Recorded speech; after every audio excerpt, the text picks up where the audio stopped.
الرحیم۔ سب سے پہلے ہم آپ صحافی حضرات کے انتہائی مشکور ہیں۔ اس کے بعد گوادر بار ایسوسی ایشن کے پریزیڈنٹ اور ان کے جتنے بھی وکلاء ہیں، ان کے دوست ہیں، ان کے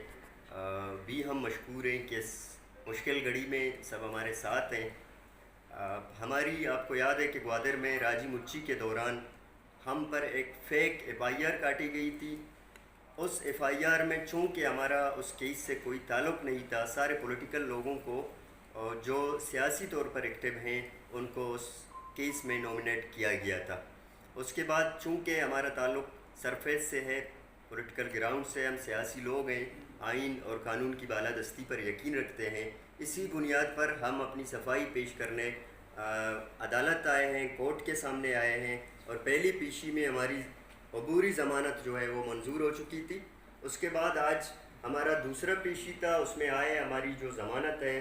وہ کنفرم ہو چکا ہے۔ لیکن جب ہماری ضمانت یہاں سے کنفرم ہو گئی، اس کے بعد جو ہے نا مسلسل گزشتہ 3 گھنٹوں سے جو عدالت ہے اس کے گیٹ کے باہر سیول سی ٹی ڈی اور سیول جو ہے نا وردیوں میں ملبوس ایجنسیوں کے جو لوگ ہیں انہوں نے پورے گیٹ کا گھیراؤ کر رکھا ہے۔ ہمارا جو ڈرائیور ہے، ساتھی ہے ایک، جب یہاں سے ہمارے ساتھ بیٹھ کے یہاں سے نکلا تھا اس کو بالکل گیٹ کے سامنے سے اٹھایا گیا تھا۔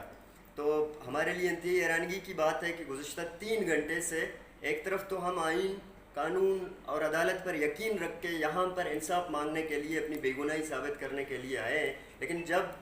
عدالت نے ہمیں ضمانت دی ہے تو اس کے بعد مسلسل 3 گھنٹوں سے ہمیں ہراساں کیا جا رہا ہے، تھریٹ کیا جا رہا ہے۔ مسلسل جو عدالت کی گیٹ ہے اس کے باہر یہ لوگ کھڑے ہوئے ہیں۔ تو میں سمجھتا ہوں کہ یہ ہمیں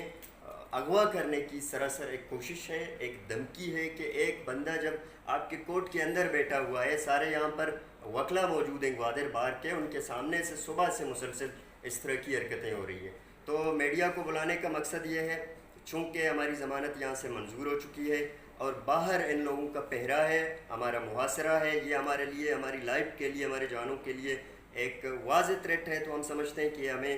اغوا کرنے کی یا جبری طور پر لاپتہ کرنے کی ایک سازش اور ایک کوشش ہے، اور اب بھی ہماری زندگیاں خطرے میں ہیں۔ ہم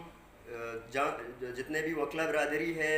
انسانی حقوق کے کارکنان ہیں، بلوچستان کے سیاسی کارکنان ہیں، ہمارے تنظیمی جو کارکنان ہیں، ان کو پیغام دینا چاہتے ہیں کہ اب بھی ہماری زندگی رسک پر ہے، چونکہ ہم ایک محاصرے میں ہیں۔ تو ہم میڈیا سے بھی اپیل کرتے ہیں کہ اگر عدالت سے نکل کر ہمیں کچھ ہو گیا، اگر گیٹ سے نکل کر ہمارے ساتھ کوئی رویہ رکھا گیا یا ہمیں جبری طور پر یا کسی فیک کیس میں اٹھایا گیا، تو اس کی ذمہ دار یہی ریاستی ادارے ہیں اور جواب طلب بھی وہی ادارے ہیں جو قانون اور آئین کو نہیں مانتے، جو جج کے احکامات کو نہیں مانتے، جو عدالت کے احکامات کو نہیں مانتے۔ تو ایک بار پھر ہم تمام پولیٹیکل کارکنان سے، ہم تمام سیاسی لوگوں سے اور انسانی حقوق کے جو لوگ ہیں، وکلا ہیں، ان سے اپیل کرتے ہیں کہ آپ اس کیس پر نوٹس لیں اور اس پر آواز بلند کریں۔